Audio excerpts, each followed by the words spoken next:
Hi guys, Taylor Cocke here for Yahoo Esports. I'm sitting right next to our very own Dylan Walker, and today we're going to talk about Dota and the months leading up to the International, specifically talking about picks and bans today. I wanted to start things off with something that we've noticed in Starladder, specifically that in previous tournaments we saw a lot of Death Prophet popping up, but she obviously received a nerf. So now we're seeing a lot more Drow Ranger, specifically like well over a 90% pick ban rate in at Starladder.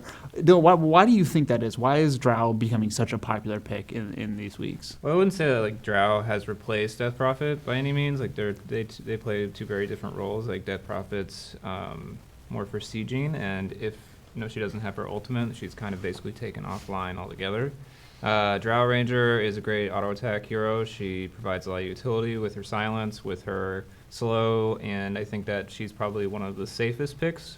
And when you look at Starladder specifically, and it's placed like right before the International, if you're like not wanting to reveal too much, safe picks are where it's at.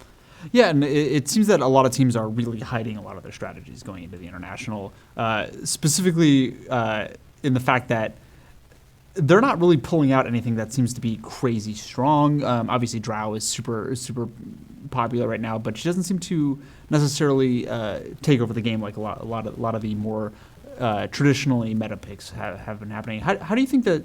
Like you said, you don't think these teams are showing a whole lot of their strategies, but there are a few picks that have sort of snuck through and shown potential. Specifically, there's been a lot of talk about IO support, which didn't see a whole bunch of picks, but when it was picked, it was fairly successful. What do you think about that IO pick?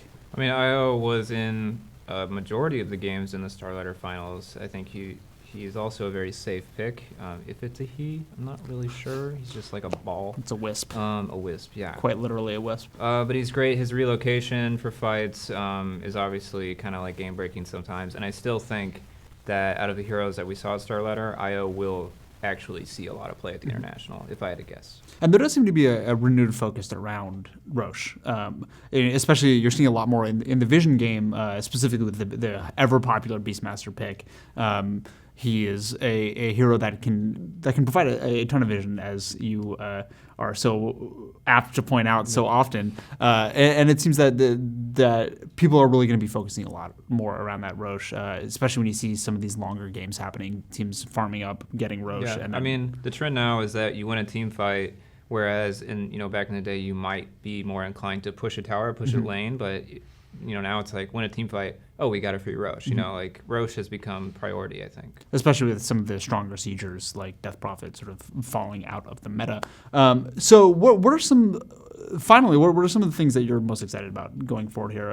What are the things that you really want to see as we enter the realm of the International? I would love to see more weird stuff, being honest. Starladder was a lot of fun to watch. I don't think it was a real indication of who's good and who's not. I mean, obviously Na'Vi won, and this is like nothing bad on Na'Vi, but they haven't won a tournament since 2014. So, I think that might say something about people holding back a little bit. For more on the International and everything Dota 2, keep it right here on Yahoo Esports.